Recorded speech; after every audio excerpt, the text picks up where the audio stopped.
নমস্কার বন্ধুরা, welcome to হুদাতি sports. তো এই ভিডিওটি ক্রিকেট বিষয়ে হতে চলেছে। তো ভিডিওটি শেষ পর্যন্ত দেখতে থাকুন। চ্যাম্পিয়ন্স ট্রফির দল ঘোষণা করল ভারত। 15 জনের দলে অধিনায়কত্ব করবেন রোহিত শর্মায়। ভারতের একদিনের দলে প্রথমবার ডাক পেলেন যশস্বী জয়সওয়াল। ইংল্যান্ডের বিরুদ্ধে একদিনের সিরিজে অভিষেক হতে পারে তার। চ্যাম্পিয়ন্স ট্রফির দলে রোহিতের সঙ্গে ওপেন করার জন্য রয়েছেন দলের সহ অধিনায়ক শুভমান গিল। তৃতীয় ওপেনার হিসাবে থাকবেন যশস্বী। 3 নম্বরে খেলার জন্য বিরাট কোহলি রয়েছেন।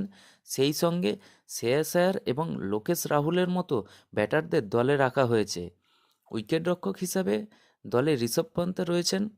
দ্বিতীয় উইকেটরক্ষক হিসাবে রাহুলের ওপর ভরসা রাখছে দল। চ্যাম্পিয়ন্স ট্রফির দলে একাধিক অলরাউন্ডারকে নেওয়া হয়েছে। হার্দিক পান্ডিয়া, রবীন্দ্র জাদেজা, অক্ষর প্যাটেলের সঙ্গে রাখা হয়েছে ওয়াশিংটন সুন্দরকেও। বোলারদের মধ্যে স্পিনার হিসেবে রাখা হয়েছে শুধু কুলদীপ যাদবকে। 3 পেসার নিয়ে চ্যাম্পিয়ন্স ট্রফিতে যাচ্ছে ভারত। জসপ্রীত বুমরা, মোহাম্মদ শামি এবং আর্শদীপ সিংয়ের ওপর থাকবে পেস বিভাগের দায়িত্ব। শুধুমাত্র ইংল্যান্ড সিরিজের জন্য এই দলের সাথেই হর্ষিত রানাকে নেওয়া হয়েছে।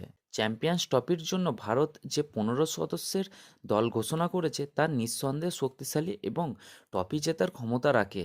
তবে এই শক্তিশালী দল নিয়েও বেশ কিছু প্রশ্ন থাকছে, যেমন এক, নির্বাচকরা দলে জসপ্রীত বুমরাকে রাখলেও তার ফিটনেস নিয়ে স্পষ্ট কোনো তথ্য দিতে পারেননি।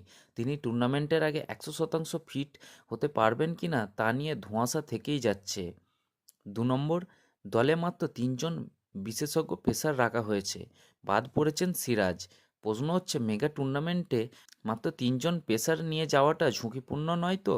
3 নম্বর, দলে পেস বোলিং অলরাউন্ডার হিসেবে হার্দিকের কোনো বিকল্প নেই। স্পিনারও মাত্র একজন, কুলদীপ যাদব, অথচ 3 স্পিন অলরাউন্ডার দলে রাখা হয়েছে। প্রশ্ন হচ্ছে, 2 স্পিন অলরাউন্ডার নিয়ে আর একজন বিশেষজ্ঞ বোলার বা পেস বোলিং অলরাউন্ডার রাখা যেত না? 4 নম্বর, সম্প্রতি বিসিসিআই যে কোনো মেগা টুর্নামেন্টে দল ঘোষণার সময় রিজার্ভ ক্রিকেটারদের নাম ঘোষণা করে, কিন্তু এবার তেমন কিছু হলো না। যদি কোনো ক্রিকেটার হঠাৎ চোট পান, সেক্ষেত্রে ভারত থেকে কাউকে উড়িয়ে নিয়ে যেতে হবে, যা ওই ক্রিকেটারের জন্য বেশ কষ্টসাধ্য। 5 নম্বর এবং গুরুত্বপূর্ণ প্রশ্ন যেটি হলো, শুভমান গিল বেশ কিছুদিন রানের মধ্যে নেই, অথচ তাকেই দলের ভাইস ক্যাপ্টেন করে দেয়া হলো, যার অর্থ প্রথম একাদশে তার থাকাটা এক প্রকার নিশ্চিত। সেক্ষেত্রে যশস্বীর প্রথম একাদশের বাইরে থাকার সম্ভাবনাটাই বেশি। যশস্বী বাদ পড়লে টপ অর্ডারে কোনো বাঁহাতি ব্যাটার থাকছেন না। তো ভিডিওটি এখান পর্যন্ত।